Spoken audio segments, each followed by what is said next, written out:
सावनेर विधानसभा क्षेत्र के विधायक आशीष देशमुख ने राजस्व मंत्री चंद्रशेखर बावनकुले के साथ साथ राज्य और नागपुर जिला कार्यकारिणी को सीधे चेतावनी देकर हलचल मचा दी है कि रेती, आईपीएल, सट्टेबाजी, वसूली माफिया लोग हाल ही में भारतीय जनता पार्टी में शामिल हुए हैं।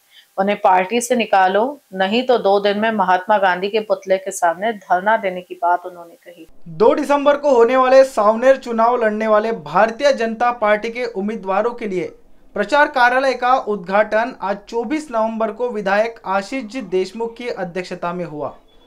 इस मौके पर बोलते हुए उन्होंने सभी उम्मीदवारों से एक साथ चुनाव प्रचार करने और भारी अंतर से चुनाव जीतने की कोशिश करने की अपील की। इसके साथ ही भारतीय जनता पार्टी की जिला और राज्य कार्यकारिणी तथा राजस्व मंत्री चंद्रशेखर बावनकुले द्वारा रेत माफिया, आईपीएल बुकी, सट्टेबाज तथा वसूली माफिया को पार्टी से निकालने की सीधी चुनौती दी, जिससे भारतीय जनता पार्टी में अंदरूनी कलह अब सामने आने लगी है। जानकारों का मानना है कि इसका असर आने वाले नगर निगम चुनाव पर जरूर पड़ेगा। वही जोश भरे अंदाज में अपना भाषण जोरों से खत्म करके विधायक आशीष देशमुख के चले जाने से कई तरह की चर्चाएं हो रही है। चुनाव से ठीक पहले ऐसी स्थिति है कि भारतीय जनता पार्टी सत्ते में है।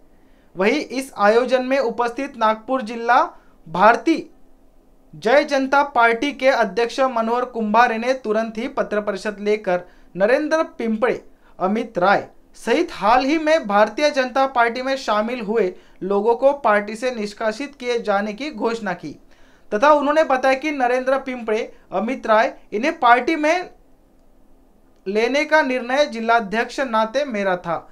इसमें राजस्व मंत्री चंद्रशेखर बावनकुले का किसी भी प्रकार का हस्तक्षेप नहीं है। हम उनके कोराडी स्थित कार्यालय पहुंचे और उन्होंने नरेंद्र पिंपळे, अमित राय सहित सभी सैकड़ों कार्यकर्ताओं को पार्टी के अंगवस्त्र पहनाकर उनका पार्टी में स्वागत किया। यह मात्र एक सहयोग है। विधायक आशीष देशमुख की भावनाओं की कदर करते हुए नरेंद्र पिंपळे और अमित राय का पार्टी प्रवेश रद्द करे, उन्हें सूचित किए जाने का पत्र रवाना किए। नगर परिषदेच्या या निवडणुकीच्या प्रचारासाठी उपस्थित झालेले सन्माननीय डॉक्टर राजीव पोद्दार साहेब, भारतीय जनता पार्टी जिल्ह्याचे अध्यक्ष मनोहर कुंभारे, उपस्थित असलेले सन्माननीय राजीव देशपांडे, उपस्थित असलेले आपल्या भारतीय जनता पार्टीचे पहिले व प्रमुख बाईक सन्माननीय दादारावजी मंगळे साहेब, मंदारजी मंगळे, रामराव मोवाडे, सकोले, मंत्री रेड्डी, उपस्थित असलेल्या सर्व नगरसेवक पदाच्या उमेदवार आणि ज्यांच्या निवडीसाठी आपण सातत्याने अथक प्रयत्न करतोय अशा नगराध्यक्ष पदाच्या अतिशय योग्य उमेदवार सन्माननीय संजनाताई मंदार मंगळे, खऱ्या अर्थाने दादारावजी मंगळे यांच्या माध्यमातून भारतीय जनता पार्टीचं बीजारोपण हे आपल्या सावनेर विधानसभा क्षेत्रात आज आनंदाची गोष्ट आहे की त्यांच्याच घरच्या सौ संजनाताई ह्या भारतीय जनता पार्टीच्या तर्फे सावनेर नगरीच्या भाजपातर्फे नगराध्यक्षाच्या उमेदवार। आणि मी पहिलेही सांगितलं होतं खऱ्या अर्थाने जेवढे काही सर्व उमेदवार या नगराध्यक्ष पदाकरता उभे आहेत त्यातल्या सर्वात योग्य जर उमेदवार कोणी असतील तर त्या संजनाताई मंगळे नक्कीच। त्या उच्च शिक्षित आहेत, त्यांनी इंजिनिअरिंग केलाय, MBA केलाय, एवढंच नव्हे त्यांनी आपली 1.5 लाख रुपये महिन्याची मेट्रोची नोकरी ही सोडून समाजकारणामध्ये राजकारणामध्ये आपलं पहिलं पाऊल त्या निमित्ताने त्या टाकत आहेत। नक्कीच त्यांच्या माध्यमातून एक योग्य नेतृत्व सावनेर नगर परिषदेला मिळाल्याशिवाय राहणार नाही। सावनेर नगरीला जी विकासाची अपेक्षा आहे आपल्या सर्वांना मिळून तो सावनेर नवनिर्माणचा संकल्प पूर्ण करण्याचा आहे, त्यासाठी नगर परिषदेच्या नगराध्यक्षपदी संजनाताईच निवडून येतील या दृष्टीने आपल्या सर्व कार्यकर्त्यांना आणि विकासाच्या दृष्टीने चहू बाजूने आपला विजन कार्यक्रम नक्कीच तयार आहे आणि त्या माध्यमातून जनतेपर्यंत आपला अजेंडा, आपलं विजन, आपलं सावनेर नवनिर्माणाचा संकल्प हा सर्व कार्यकर्त्यांनी पोहोचावा अशी आजच्या दिवशी विनंती करतो।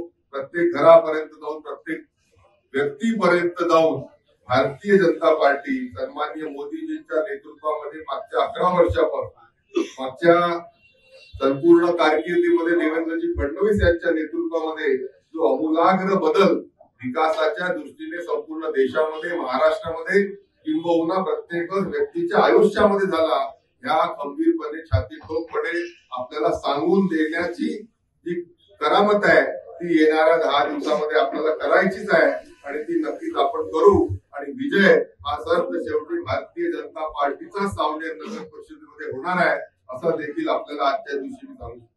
इथे संपूर्णतः विकासाचा अभाव मागच्या आमदारकीच्या काळ्या कागदामध्ये आपण पाहिला. कुठेतरी फक्त भुलवण्याचं काम, कुठेतरी रंगदारी, दमदाटी, दडपशाहीचं राजकारण, कुठेतरी अवैध धंद्यांना समोर आणण्याच्या दृष्टीने, अवैध लोकांना प्रोत्साहन देण्याच्या दृष्टीने त्यांची भूमिका होती. आज मोठ्या प्रमाणामध्ये त्यांच्या कारकिर्दीला नाकारण्यामध्ये त्यांनी जे देवाचे साठे लोट जे त्यांचं होतं ते मग ते रेती माफियावाल्यांसोबत असेल, ते मग सट्ट्या पट्ट्यावाल्यांसोबत असेल, ते मग इथे वसुलीचं कारभार चालवण्याचं काम असेल, त्यांच्या विरोधामध्ये कौल मागच्या वर्षी या सावनेर विधानसभेच्या लोकांनी आणि विशेष करून सावनेर नगरीच्या सर्व लोकांनी दिलेलं आहे. हे आपल्याला शेवटी विसरून चालणार.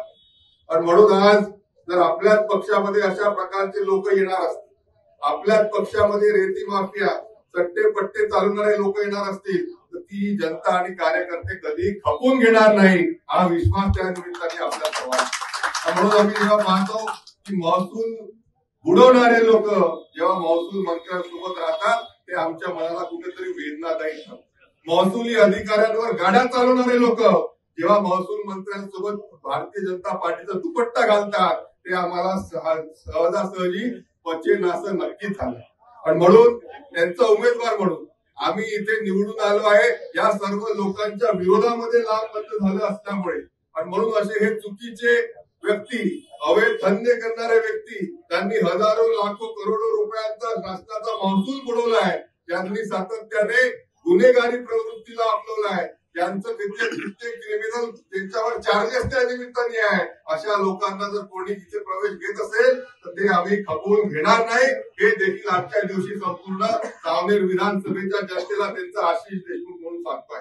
म्हणून अशा या परिस्थितीमध्ये ज्या लोकांचे प्रवेश त्या निमित्ताने झाले आहेत त्यांचं रद्द करण्याचं काम सन्माननीय महसूल मंत्री बावनकुळे साहेबांनी करावं अशी त्यांना त्या निमित्ताने कळकळीची विनंती करतो. त्यांच्या नेतृत्वावर विश्वास ठेवून आम्ही या जिल्ह्यामध्ये विकासाचं राजकारण करतोय. आणि अशा या राजकारणामध्ये आमच्यावर भरोसा नाही का? हे लोक अवैध धंदेवाले, रेतीवाले येऊन तुमचा विजय करून गेलेला आहे, हे खपून घेतलं येणार नाही. आणि म्हणून मी तुम्हाला सांगू इच्छितो की या संपूर्ण 2 दिवसामध्ये तुम्ही या संदर्भामध्ये निर्णय घ्या. या संदर्भामधला त्या निमित्ताने माझी उच्चस्थ लोकांसोबत चर्चा करून द्या.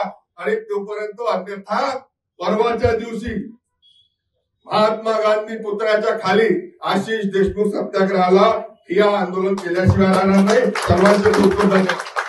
इन BCN न्यूज के लिए सावनेर से किशोर धुंडले की रिपोर्ट।